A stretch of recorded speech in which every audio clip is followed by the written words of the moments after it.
Hello, this is Theodore, Operator Prime of Mindtree Exponential. If you're looking for the best way to prepare for and pass the driver test, this is the place. In this introduction, we will cover 3 key learning concepts that will equip you with the tools you need to very efficiently and, more importantly, enjoyably learn how to drive. 3 keys to passing the driving test. Key number 1. Remember that lots of people have learned to drive and passed a test like this before. Millions, tens of millions, and if you consider the world as a whole, hundreds of millions of people have done this exact thing that you're about to do. Some not so well as others, but it's very doable, this thing, learning how to drive. The rules of driving are not like the rules of phonics that are not so much rules as artificial suggestions. But unlike phonics, you can learn and memorize the correct answer for most driving situations.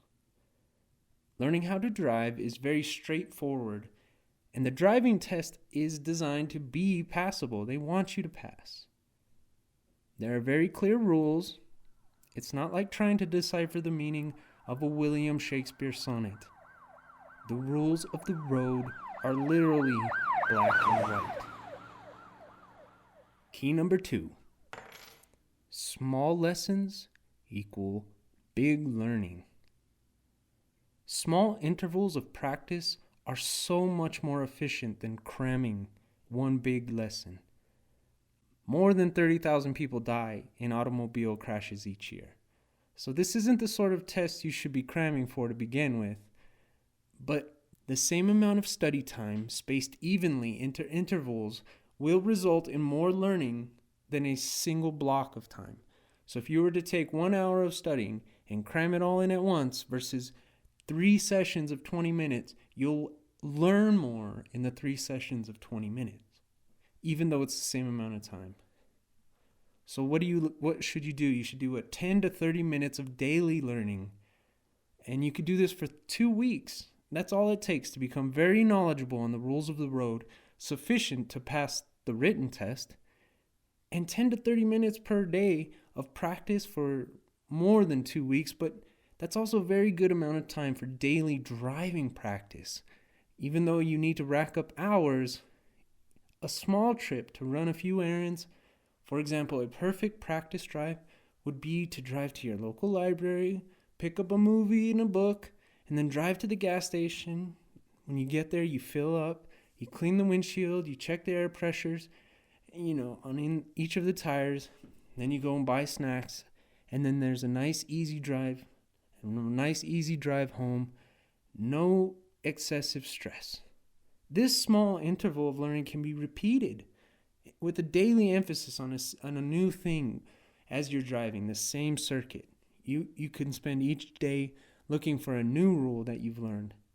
Because you're familiar with the circuit, you don't have to pay so much attention to the road that'll keep you from learning the new things. So you can notice more complex rules and gradually expand what you're able to do. And this only has to be a small time every time you drive. Spend a lot of your time doing the other car things like setting up your mirrors, checking the tires. This is all part of it, and that helps you learn everything as well. And that should count as your drive time. And you want to keep it nice and short. Aside from the nice, easy, short circuit, keeping an eye out for one new thing each time makes it kind of fun. It's kind of an I Spy sort of thing. But importantly, this small interval, this small cruise, also keeps the drive enjoyable, which helps your learning immensely. Warning: if the lesson goes beyond 30 minutes, the tension and stress on the driver will increase to a point of diminishing returns, meaning that it's becoming more difficult to learn anything new because you're stressed. And each added stressor increases the likelihood of an accident. You don't want to be driving under a lot of stress. After 30 minutes, the risk is far in excess of any reward there is in learning how to drive. In fact, getting into an accident will decrease your motivation to learn how to drive. It may decrease your motivation to get into a car for a while, depending on the accident. So it's better to take it nice and easy, learning how to drive a car anyway. So you want to keep these lessons nice and short and regular.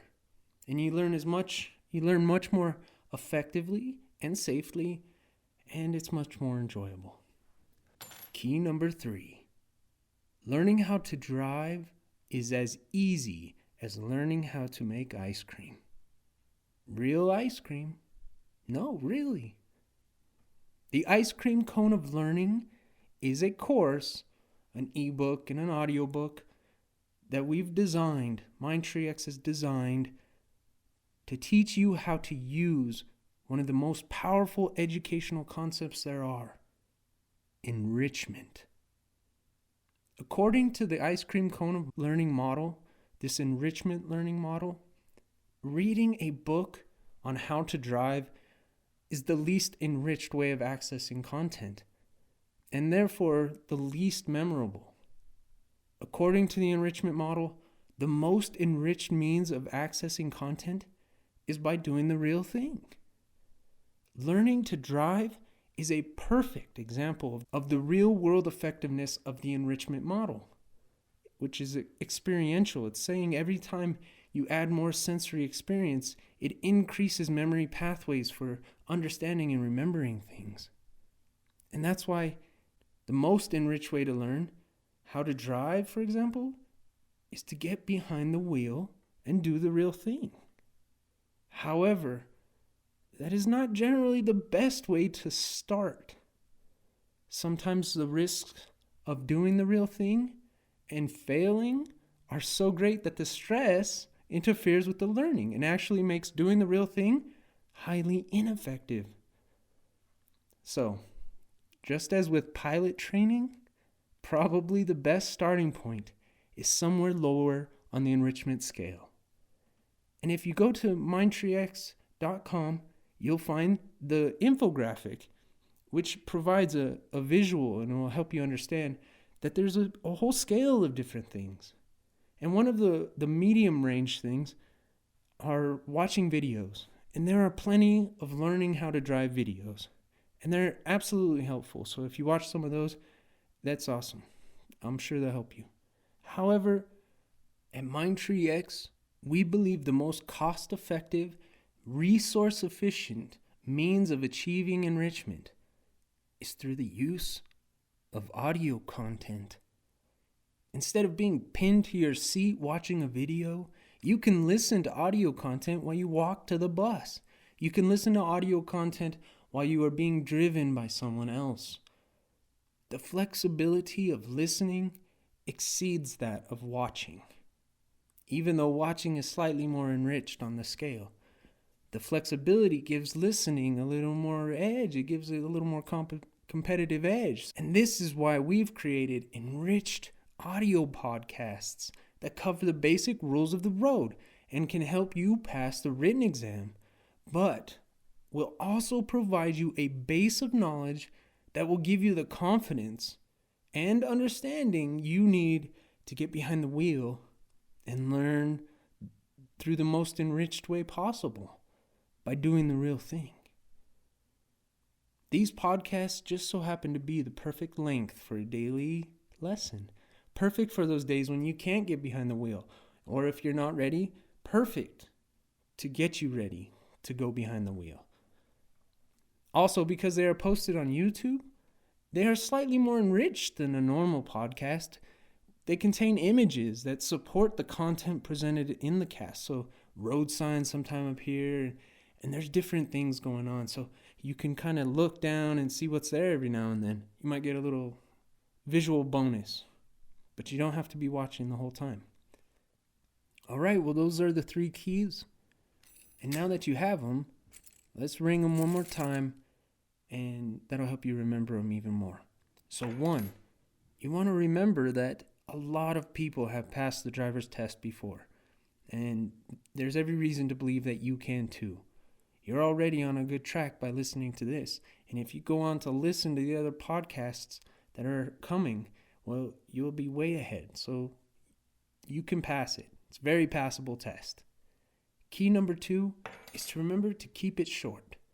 You don't want to go more than 30 minutes any day if you can help it.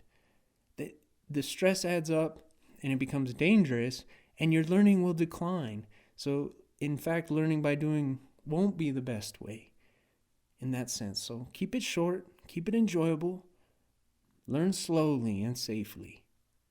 And the third key is to use the ice cream cone of learning, which is enrichment. So you can read the text, which you could get the PDF on the rules of the road, and you can read that. Or you can go a little bit richer, twice as rich actually, and listen to the podcast. And because these are enriched podcasts, they include visuals, bumps you up even higher. All right, well, the next podcast is the first podcast in the series that will help you learn the rules of the road. So if you listen to it and you like it and you get some information out of it, throw us a thumbs up there, or leave a comment, or share it. Give us a little bump. We could use the help. So thanks in advance. And remember, the reason you drive slow is so they can see you roll by.